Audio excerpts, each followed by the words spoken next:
A calm Saturday evening settles over southern Australia. The last rays of sun bleed across the Bass Strait, that cold, restless stretch of water between the mainland and Tasmania.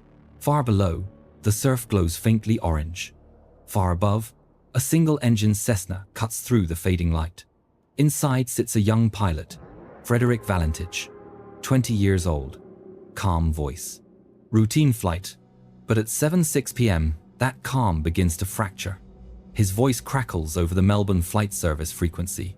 Steady, polite, but uncertain. He reports another aircraft nearby, moving fast. Then again, closer. 4 bright lights dart across his windshield, looping above him, vanishing, then reappearing. Controllers scan the radar. Nothing. There are no other aircraft in the area. Minute by minute, his transmissions tighten, the way fear hides inside professionalism. He asks if there are military operations nearby. Negative. Then his tone shifts. It's not an aircraft, he says. Metallic, long, hovering. 17 seconds of open microphone follow no voice, just a strange pulsing rhythm like metal breathing in static. Then silence. No distress call, no radar contact, no debris. A flight logged and launched by the book, gone without a trace. If the ending is so certain, why does the sky still hold its secret? And why was no proof of that ending ever found? Hours before the disappearance, everything looked routine. At 5:20 p.m., Frederick Valentich filed his flight plan at Southern Air Services. The route was simple, a straight 235-kilometer crossing to King Island, just under an hour's flight. The sun would set at 6:49 p.m., giving him a narrow window to make the journey under visual flight rules, where sight, not instruments, guides the pilot. As long as he left on time, there was no reason for concern. But small deviations began stacking up. He didn't take off at 5:30, or even 6. His Cessna, Delta Sierra Juliet, finally lifted off at 6:19 p.m., half an hour behind schedule and already chasing daylight. Night flights over water without instruments are dangerous. The horizon fades. The sea mirrors the sky. Without clear light, a pilot can lose orientation in seconds. Still, Fred pressed on. He packed 4 life jackets, suggesting caution, yet never requested runway lighting to be activated on King Island, something mandatory for any after-dark landing. And oddly, no one was expecting him there. No friends, no cargo, no accommodation arranged. Everything followed regulation, yet nothing quite aligned. Each overlooked detail, each lost minute, was a thread in a sequence that would soon unravel completely. Were these small oversights born of inexperience, or the opening moves in a story no flight plan could ever prepare for? By the time Frederick reached Cape Otway, the last stretch of land had fallen away beneath him. Ahead lay only the Bass Strait, a vast, featureless void of dark water and empty air. The sun had already dropped below the horizon, leaving behind a dim blue haze and the faintest glow along the western sky. Out here, there were no lights, no landmarks, no horizon to separate sea from sky. Just motion, just sound. Inside the cockpit, the steady hum of the engine filled the silence. Dials glowed faintly green against the black canopy. The air was smooth, the gauges steady, and for the next few minutes, everything seemed ordinary. A young pilot, alone in the dark, following instruments and instinct across open sea. But that kind of emptiness plays tricks. With no ground lights or moon reflection, a pilot can lose depth and direction in moments. Even trained eyes can't tell if they're climbing or descending. To Frederick, the world outside his windshield had become an endless shadow, nothing moving, but the faint reflection of his own wingtip lights. Then, somewhere ahead, something flickered faint, fast, and wrong. In a sky with no landmarks, the first anomaly is easy to miss until it flies directly over you. At 7:06 p.m., Frederick's voice returned on the radio.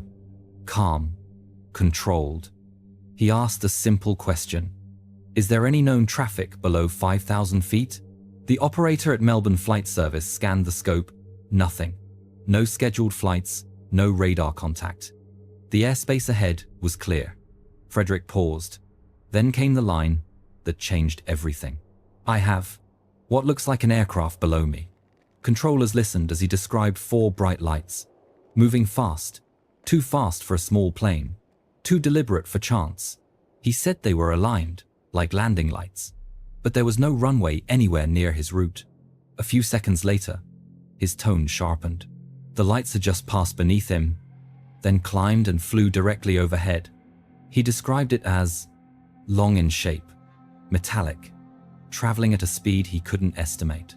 He asked again whether any military aircraft were operating nearby. Negative. None. Moments later, he said the object was back. It's approaching from the east now. His words came slower this time, as though he was watching something move in a way that shouldn't be possible. 4 bright lights, rapid passes, no radar trace, no identification. Only a voice in the dark, reporting something no one else could see. If no military flights were logged and no radar returns existed, then what or who kept circling back over his canopy? For the next few minutes, Frederick's transmissions came in bursts, short, deliberate, clipped. His training kept his voice steady, but the words carried something different now. Disbelief, trying to stay professional. He told the controller the object had flown directly above him once more, long in shape, metallic, glinting in the last of the light. He couldn't judge its size or distance, only that it moved far faster than he could follow. Then he added something stranger. It's playing some sort of game. Flying over me 2, maybe 3 times, at speeds I can't identify. The controller asked for his altitude, 4,500, normal, stable. Even now his tone was level, measured.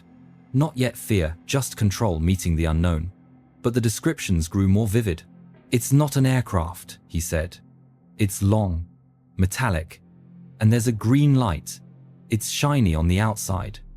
He reported that the object was now orbiting above him, matching his turns, circling when he circled, almost as if it was watching him. Then came the silence. It's just vanished, he said at last. A moment later, his voice returned, quieter. The engine's rough idling. I've got it set to 23, 24, and the thing's coughing. Those were his last coherent words, before the signal began to fade, before the recording captured something else entirely. The object was gone, but something changed in its wake. A sputtering engine note that marked the moment control slipped away. The final transmission began with static. Then Frederick's voice. Faint, but clear enough to make out. The engine is rough idling.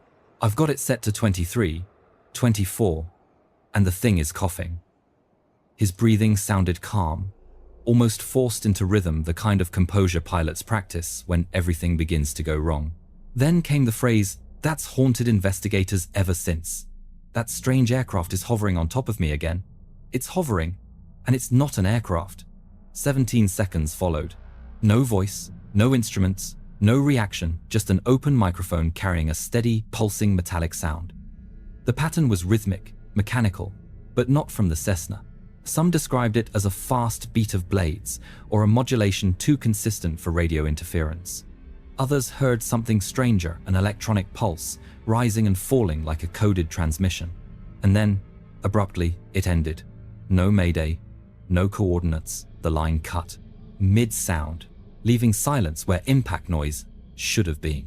That short, eerie recording became the backbone of the entire case, the only surviving proof of contact, of communication, of something unexplainable in the air that night. For decades, researchers have replayed those same 17 seconds, searching for meaning in a sound that offers none. The recording endured, but a sound alone can't prove a fall or tell where the sky finally let go. By 7:30 p.m., Frederick Valentich was officially overdue. When his Cessna failed to arrive at King Island, Melbourne Flight Service declared an emergency. Within hours, a massive search began, a combined operation involving the Royal Australian Air Force, local police, civilian pilots, and maritime crews. The weather was calm, visibility excellent, and the sea surface relatively smooth. Conditions were ideal for finding anything that might have gone down. Search grids were drawn across hundreds of square kilometers, stretching from Cape Otway to King Island. Aircraft flew overlapping patterns at low altitude. Vessels combed the water, scanning for oil slicks or floating debris. Each night, teams returned with nothing. No signal beacon, no wreckage, not even a trace of fuel on the waves. Investigators later plotted a crash ellipse, a probable zone southeast of Cape Marengo, between 3 and 12 nautical miles offshore. In theory, that's where the Cessna should have entered the water based on its speed, altitude, and last known transmission. But when divers and radar scans swept the area, it yielded only silence. For 4 days, the search widened each pass, returning the same report: negative findings. On October 25, 1978, the mission was suspended indefinitely. No impact site, no debris field, just empty coordinates over an obedient sea. When weather, math, and manpower all agree, and still the ocean answers no, where does an airplane truly go? In the days and weeks after the disappearance, fragments of testimony began to surface. Along the southern coast of Victoria, people reported seeing strange lights in the sky that night, glowing, darting, sometimes hovering, almost always green. Most of the accounts came from near Apollo Bay and Cape Otway, the same region Frederick's radar trace had last placed him. The descriptions matched his words almost too well. 4 lights, moving fast, circling above a smaller aircraft. But none of these reports made it into the official record. They were anecdotal, inconsistent in timing, and submitted after news of the event had already spread. Then, 20 years later, a more detailed account emerged. A man known only by the pseudonym Ken Hansen claimed he was driving east of Apollo Bay with his 2 nieces when they spotted 2 sets of lights, one small and flashing red and white, the other larger, green, and circling above it. The pair moved together before vanishing behind the coastal hills. His description mirrored Valentich almost exactly, yet because his testimony came decades later, it could never be verified. There were no photographs, no radar returns, and no other witnesses who could confirm it. Still, the overlap between his words and Frederick's final transmission was uncanny, as if 2 people had described the same scene from opposite ends of the sky. Many saw something that night, but after so many years, does something bring us any closer to knowing what? On paper, the Bass Strait looks simple, a narrow band of water separating Victoria from Tasmania. In reality, it's one of the most unpredictable marine environments in the southern hemisphere. 2 powerful tidal systems collide there, one pushing in from the east, the other from the west. The result is a constant churn of eddies, cross-currents, and underflows strong enough to drag debris miles off course in hours. Investigators knew this. They modeled possible drift paths from Frederick's last known position southeast of Cape Marengo and projected where floating wreckage might have gone. The strait's depth, though modest at 50 to 70 meters, is deceptive. Its floor is uneven and swept by shifting sands that can bury evidence overnight. Even if the Cessna did break apart on impact, its aluminum frame could have floated briefly before sinking in pieces too small or scattered to detect. Debris might have traveled far before disappearing below the surface, or lodged in places unreachable to sonar in 1978. 5 years later, a single fragment washed ashore, a fiberglass engine cowling consistent with a Cessna 182. It was found on Flinders Island, over 300 kilometers from the presumed crash zone. Without a serial number, it proved nothing, yet changed everything. One clue, adrift in a sea of silence. Ocean physics may explain how a plane can vanish, but what law of nature explains the thing it met before it did? The most accepted theory doesn't involve visitors or conspiracies, just a young pilot caught in the perfect trap of night flying. Under visual flight rules, darkness over water can become a mirror. Without stars or landlights to separate sea from sky, the horizon disappears. The inner ear, robbed of reference, begins to lie. A pilot can bank, descend, or even fly inverted without realizing it, a phenomenon known as spatial disorientation. According to this view, Frederick may have mistaken his own aircraft's lights or their reflections in the water for something external. The green light, the metallic surface, the object circling above, could have been illusions, created by movement and reflection against the void. If he believed he was orbiting, he might actually have been descending in a tightening spiral. When the Cessna struck the water, the impact would have been instant and silent, easily missed on radar, leaving nothing to find. But this explanation comes with its own dissonance. Throughout his transmissions, Frederick's tone remained steady. He gave clear altitude readings, described the object in consistent detail, and never sounded panicked or disoriented. His language was structured, deliberate, not the voice of someone lost inside a spin. Physics may explain the fall. The voice on the radio sounds like someone who hadn't yet fallen. If confusion is the culprit, why did his words sound so certain and his fear so specific? There's another line of thought, one colder, more deliberate. What if Frederick Valentich didn't vanish by accident at all? Investigators later noted inconsistencies in his story. To air traffic control, he said he was flying to King Island to collect friends. But his family and girlfriend recalled something different. He told them he was going there to buy crayfish. No one on the island was expecting him. No passengers, no accommodation, no runway lights, arranged for landing after dark. Then came his aviation record. He'd failed multiple commercial pilot exams, been reprimanded for low flying, and recently had his Air Force application rejected. At 20, he had invested everything into a dream that seemed to be slipping away. To some, it looked like a man preparing for a performance rather than a trip. For the hoax theory to hold, Frederick would have needed to stage a mid-air encounter, fake a distress call, land unnoticed, and abandon the plane, all without leaving evidence. That means a hidden landing strip, fuel reserves, and complete radio deception, all logistically improbable for a lone pilot without support. The darker theory goes further, that the flight was a final act. The inconsistencies, the absence of lighting, and the eerie calmness of his last words could suggest intent not to disappear into something, but from something. Yet even that fails to close the case. No note, no motive, no remains. If this was an ending written by design, why does the plan leave no footprint and no proof its author ever left the sky alive? Then comes the explanation most refuse to touch, the one Frederick himself seemed to believe in during those final minutes. It's hovering, he said, and it's not an aircraft. To some, that meant only one thing. Supporters of the extraordinary theory point to the precision of his descriptions. A long, metallic shape, green illumination, and the way it seemed to move intelligently, circling him, vanishing, reappearing from new angles. The pattern didn't match celestial reflections or weather phenomena. Others have suggested a secret military test craft operating without transponder signals, but radar logs show nothing. The skies that night were clean. As for celestial misidentification, Venus, the Moon, or the planet Mars, none align with the timing or location of his flight path. And the 17 seconds of open mic audio remain the most stubborn anomaly of all. Pulsing, metallic, and unlike any known aircraft interference pattern. If it was all illusion, it was an illusion shared by multiple witnesses who saw similar lights along the same coast that same night. If it was something real, it left no trace, not on film, not on radar, not on the sea.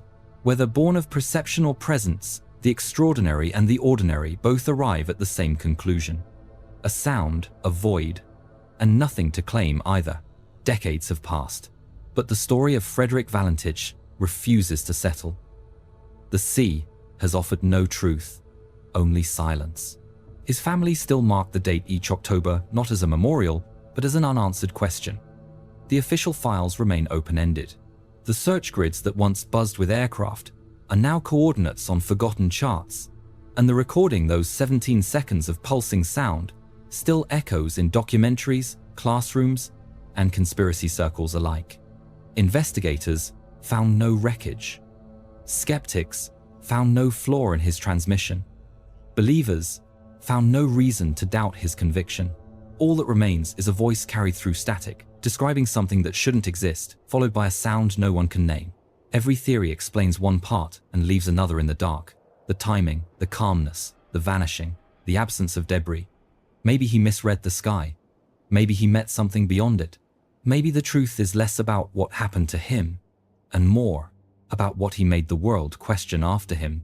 One pilot, one flight, one sentence that still divides belief from certainty. It's not an aircraft. What do you think happened over the Bass Strait that night, and which single detail changes your conclusion?